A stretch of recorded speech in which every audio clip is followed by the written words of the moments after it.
Most people in the industry chat like a vending machine. The fan turns up, you give him what he wants, he drops $20, $50, $100 and he's gone. Fast money, capped money, and money you can simply never get back. Here's the thing that nobody's telling you. The fans who spend $8 to $10 to even $100,000 on a single model aren't chasing content, they're chasing her. And in this video, episode 1 of the full chatting guide, I'm going to break down the exact psychology that turns a fan from a one-time buyer into someone who chases a model for months. This is the foundation. Get the psychology wrong, there's no script, no funnel, no pricing in the world that save you. Get it right and everything else compounds. Now, let's get into it.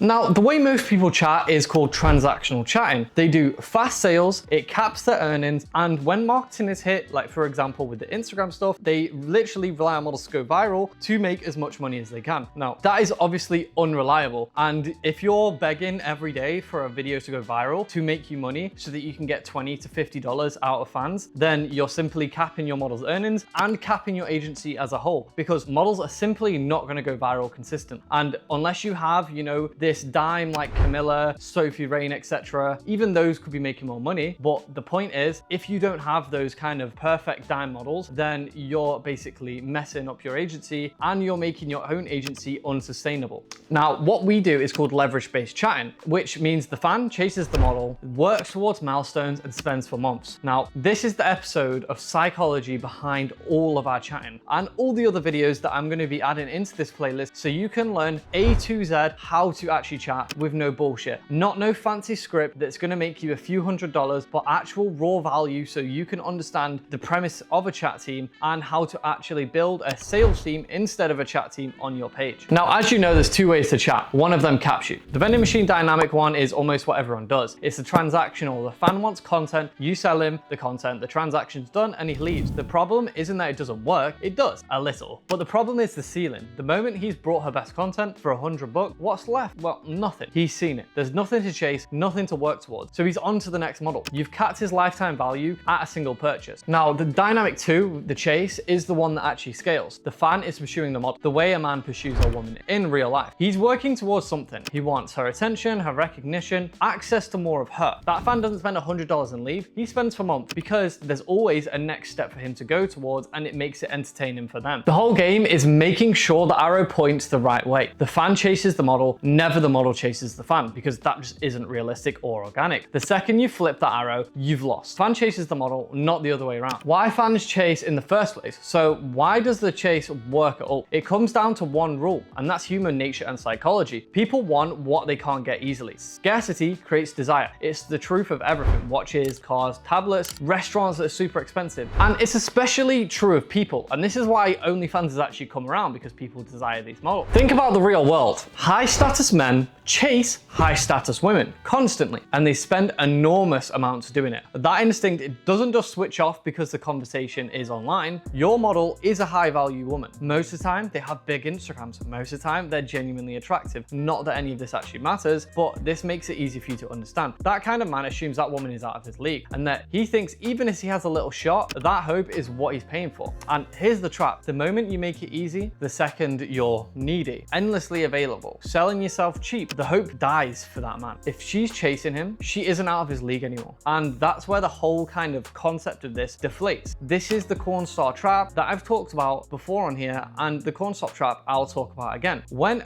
your content is a commodity, the price collapses to commodity rates and you're replaceable by another model. And this is the same idea from the psychology side. Commodity content gives a fan nothing to chase. He can get the identical thing anywhere. A personality, a connection, a woman he's actually invested in, that's not a commodity. And that's what he's genuinely pursuing, because OnlyFans is built up on parasocial relationship. And the thing is with personality, it compounds, and more sexy content doesn't. This is premium positioning, not game playing. You're not tricking anyone. You're holding the standard a high value woman would actually hold. The distinction is what keeps the brand, the credibility, and for the fans to actually respect you. It's the version that ages well. Now, leverage, because this is the word the whole episode hinges on. In this dynamic, the model holds holds the power, full stop. If you stop and think about it, that's obviously true. The fan is the one paying to message her. If the power were on his side, why would he even be there at all on OnlyFans for this parasocial relationship? Leverage is hers by default. The only question is whether you keep it or hand it away. How you hand leverage away, most chatters give it away in the first 5 minutes by calling him baby, saying he loves him, giving him content for cheap. They sell the best content cheap and immediately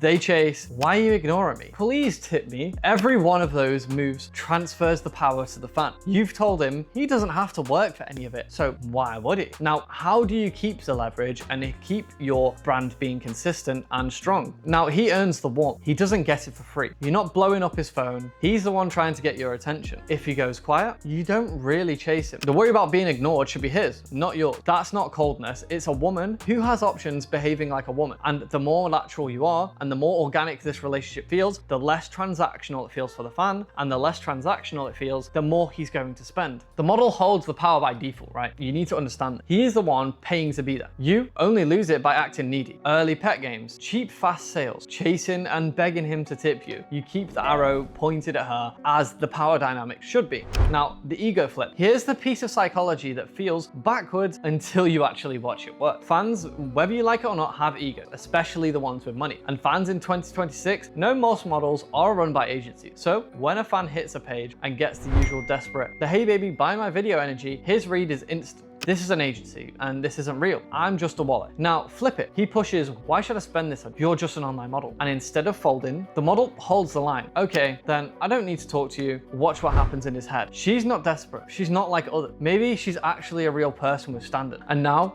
because he can't get this easy or really anywhere else in the industry, he wants it more and he starts to chase. When you do an ego check, it isn't being cruel to the fan. It isn't punishment. It's about refusing to be treated like a vending machine that most models in the industry are, which is exactly what makes a fan believe he's talking to a real high value woman instead of a script or a Filipino chatter. And this standard is the signal. Holding the line, don't punch down. Now, I have standards, plays as confident and reads as real. Insults or genuine nastiness reads as unhinged, trigger, and it's gonna obviously get charged back. Confidence is not contempt. Now, this is why real beats salesy every time. Everything so far rolls into one idea. Organic beats transactional because spenders can tell the difference between a fan who gets spammed with a new video, $10, tip me every hour. They're not a bot. They are real humans with emotions. Or a chatter who might as well be one or might as well be a bot because that is what most people run their agency chat team like. A fan who gets paced, human, genuinely engaging interactions reads something completely different for fans. This is a real person and I have a real shot here. That belief is the leverage. It's also what lets you charge the premium pricing that we do. Living rent-free in the heads of the fans is what you need. Living rent-free, and when you get it right, you do something very, very powerful. He's at work stressed and his mind drifts to her, to a moment that you might have painted with him that you spoke about last week. Chilling on a balcony, a quiet evening, whatever the connection is built on, he's not thinking about, you know, the video that you sent him. He's thinking about her. That's when you've won, because a fan who thinks about the model all day is a fan who's 100% gonna spend. Now, let's talk Michelin versus McDonald's, for example, or H&M versus Louis Vuitton. However you want to frame it. Nobody pays $3,000 for a bag because the leather is 10 times better. They pay for the brand, the experience. The same product category, but it's a completely different psychology. Your model isn't selling, you know, these videos as H&M prices, which most people do. She's a luxury brand and the fans pay luxury price for that and for the experience and stay loyal while they do it. Sell the experience, not the content. This is key. Now, the real model effect. Now, the goal is to live rent-free in his head, selling the experience and the connection, never the content, for example. Now, the most important nuance in this whole episode, and the one that wrecks people who get everything else right. The relationship has to feel genuine, but it can never stop being underneath a paid relationship. And that line is a knife's edge, and it's very thin. Here's how people fall off it. They build such a warm, free, emotional connection that the fan quietly decides that this isn't about money anymore. She just likes me. And the moment that he believes that is the moment he stops spending. And the moment you reintroduce money, it lands betrayal. I thought you actually liked me. I thought you actually loved me. Trust break. He feels used, he leaves, often with a chargeback on the way out. So the discipline is this: keep the connection real and warm, but keep it honestly a paid dynamic. Vending is how he earns time, closeness, special stuff. That's the unspoken contract. You don't let him forget it by drowning him with free attention. Counterintuitively, that honestly protects everyone. It keeps the fan out of a fantasy, and that was never real. And it keeps you out of the heartbreaking and chargeback spiral that a lot of people fall down. The fans who stayed longest are the ones who always understood exactly what the relationship was. Now, you may be asking why this actually matters. The thought, "I thought you loved me," collapses is the single biggest source of chargeback and dead whales. Keeping the dynamic honestly monetary is brand protection and revenue protection at the same time, not just a principle. Now, giving him something to chase, the last piece of the psychology building. People need to feel progress. The hit a fan is chasing isn't just the content. It's the dopamine of getting somewhere and constantly getting further in the model relationship, unlocking, the next thing of whatever that might be. So you give him something to work towards, a staged journey with an end goal that he has to earn, instead of a pile of content that he can buy in one click. This is exactly why you never dump your best content early. The best content isn't a product, it's the finish line. If you can buy the peak on day one, the chase is over, so is the spending. If the peak is something he climbs towards over weeks and months, every step is a new hit, a new reason to spend, a new reason to stay. It's simple. Fast gratification gives you fast money you can't hold on to. A staged pursuit gives you sustained spending. A fan who sticks around. That's the entire difference between a $500 fan and a 5 to 6 figure fan. Now, this is simple psychology. It's not some voodoo shit that doesn't work. One honest warning for everyone trying to do this chatting strategy, because I'm not going to pretend that it's very easy. This is the hardest way to chat. If you're brand new, you'll probably get it wrong before you get it right. You'll misread fans, drop leverage, move too fast, and that's normal. The psychology is simple to understand, but it's hard to execute, and execution is the whole game. Don't comment that it doesn't work after 1 week. It actually works when you fully understand it. Now, where to go from here? Now, if you're a creator and you're looking to simply level up your page with chatting and also leverage our systems at Covalent so that you can scale with more marketing and better chatting, please message me on my Instagram and I'll reply very quickly. Just message me, whatever. Now, if you're an agency looking for the fastest growing chatting agency right now with minimum 1:10 chat ratios, on average, we're doing 1:15 to 1:20, even some models doing 1:50. If this sounds like something you want to get involved in, and no, don't worry, we're not charging extortionate prices. We're simply charging just a baseline of 20% for chatting, then please message me in my Instagram as well, and we can talk there. If this video made sense, hopefully it did. There is more to this series. This is just episode 1, and it's the foundation, the psychology. Now, episode 2 is the funnel. It's the ramp prices, the exact price tiers, and the VIP gateway that you need to understand and how to utilize the psychology. So make sure that you subscribe, like this video, and simply just wait for the next one to come out so that you can learn even more and apply this chatting strategy to your agency so that you can scale and not simply fall behind like every other agency is right now with shitty chatting ratios. Peace.